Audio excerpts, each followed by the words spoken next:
Choip, choip, choip. Choip, choip, choip. This is obviously a tower defense sitcom, because everyone is constantly looking at the fourth wall, in spite of how uncomfortable they look. Get those spiders some salve. Now this game is quite a strange hodgepodge. You play as the Tiki Man, and it's a tower defense game where some of the towers look like medieval castle towers, and others look very metallic and high-tech. The enemies include spiders and bats, and plantocopters. And when you perfect the level, you earn a rainbow. There's seemingly no cohesion whatsoever. Maybe you can find some when you consider that the Tiki Man and all the enemies wear masks? I don't know if the Tiki Man is based on a culture or an amalgamation of cultures, or simply an idea based on those processed by pop culture. But maybe the drumming that plays when you dance on a tower to upgrade it somehow fits with it?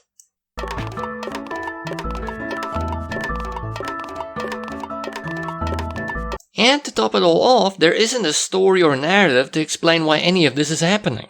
Just a tutorial on a world map, and the objective to save these things from those things. So it's mainly the tower defense gameplay that will be the meat, nay, the entire meal. If you can't play it purely for the gameplay, then this game is not for you. And how is that gameplay?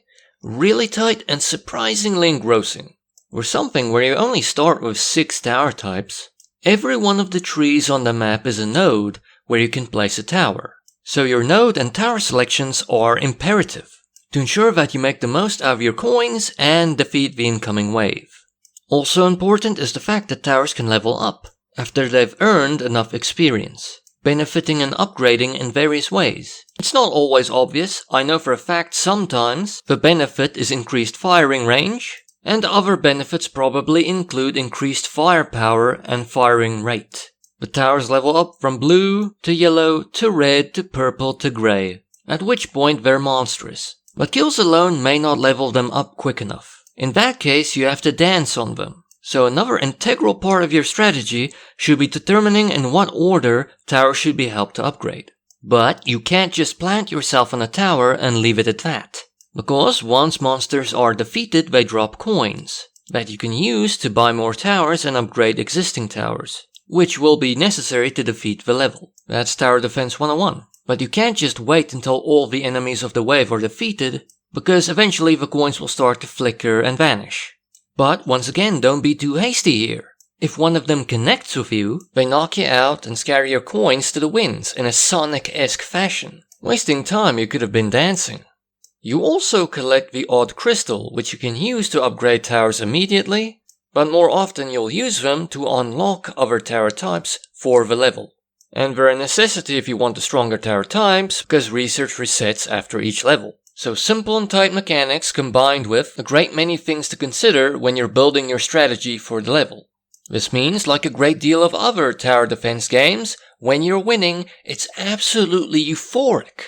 Seeing the enemy wave stopped effortlessly by your defenses. Patting yourself on the back for planning it perfectly. Also, like a lot of other tower defense games, this game gives you a lot of tower defense fatigue. The levels are long, and after grinding for a large portion of it, seeing one or a couple of enemies slip through, derailing your attempts at that perfect level, can be rather deflating, draining your strength and will to play. That's also Tower Defense 101. But I do feel that this game takes the fatigue to a higher level than most. It is ridiculously difficult. I mean infuriating. Oh, this game has a co-op mode. Maybe it's intended to be played as such. Maybe I was struggling because I was doubling my workload. Okay, here's the plan. I'll play co-op mode and use my other controller to prop the other Tiki Man on an important tower to passively upgrade it throughout the level, while I carry on as usual, having one less tower to worry about. Such efficiency. Yes, that's much easier. Much better. Still kinda hard though. I'm now just starting to play the medium difficulty levels, and already I'm spent. And even giving the second Tiki Man over to a human being doesn't help that much either. Here you see me and a friend attempting a hard level, and as you can see, we don't have many of these guys left. But maybe this game is a bit more of an in-between game, because when I retested it with my friend, it felt fun again. In spite of the difficulty, it is fun. And when I was playing on my own, maybe some of the problem was self-inflicted, a problem unique to me. Because sure, I got a bit greedy. In this game you get a higher score the more coins you have left. And that encouraged some stinginess. I didn't buy as many towers as I could. I don't know why, usually I don't really care about the score and you don't need a high score to get the rainbow. Bad subconscious, bad!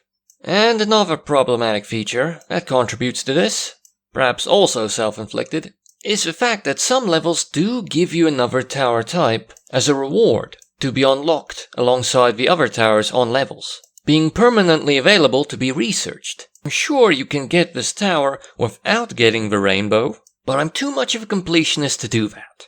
So if you're not a completionist, this game is probably better suited to you.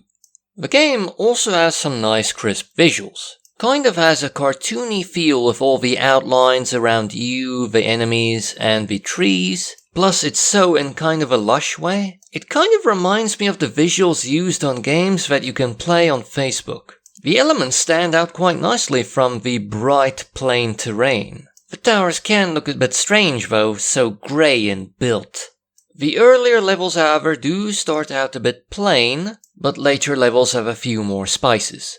Other biomes and tree types. The beach levels especially can look quite intricate and detailed. Content-wise, this game has a lot of levels if I personally wasn't moved to make the most of it. There are 47 campaign levels in total. I perfected 14 of them and cleared 5 of them. So if we consider a clearance as half the value of a perfect, that means I only completed about 35% of the game. And doing that only took me 20 hours to do. So you will be quite busy if you find it in your heart to complete the game. Plus, as a bonus, some of the levels have challenge variants, which are campaign levels with a predetermined condition you have to comply with in order to complete it. For instance, not letting any flyers reach the beach. The game is cheap on Steam. 109 Rand full price, 10 Rand 90 on sale. That's 55 cents per hour of gameplay for the paltry amount of the game I actually played. That is brilliant. It's even good value for money if you play less than that. And the download size is fairly small, as it only takes up 581 megabytes on the hard drive. And as mentioned, it does have same-screen co-op. Plus, it's controller flexible. I tried an official Xbox controller, as well as less official types of controller. And stereotypically, it's okay for kids. There's no blood, even though spiders do get arrowed. It even runs on a warhorse. It pretty much complies with the entire cheapness checklist. The game has satisfying and smooth gameplay. Really tight and simple. And it does have strategic depth, gained from you choosing tower types, where the towers are placed, and upgrade priority, through the power of dance. But sometimes the enemy types do force your hand though, especially when you only have access to the starting 6 towers. And the game has crisp, clean, good visuals, even though some of these elements are strange pairings. On the maybe side, it has no story, plus it has absolutely no cohesion thematically. I mean seriously, why is any of this happening? I don't usually like getting bogged down in that, but seriously, this is a very strange idea for a game. And on the con side, while it may be different for you, if you're less of a completionist, and less prone to being suckered by the score chase, I found the game ridiculously difficult. And I believe some of you will agree with me at least. And that can be a very tough pill to swallow when you consider that this is a gameplay-focused game, without any distractions really, to entertain you throughout all of that difficulty. There is a lower difficulty mode though, but also there's a higher difficulty mode you can unlock. But I'm assuming that's gonna be horrifying. But once again, I won't blame you if you take away this con, if you agree with my assessment, that I was really doing it to myself. At least sometimes. But please remember how badly I did when I had help, on that hard level. Sure, I was rusty, and my friend was learning on the job, so take all of these factors into account when determining whether you will be fine with the difficulty level. Come on, play it. It's got dancing, masks, balloons, spiders. It's a regular party.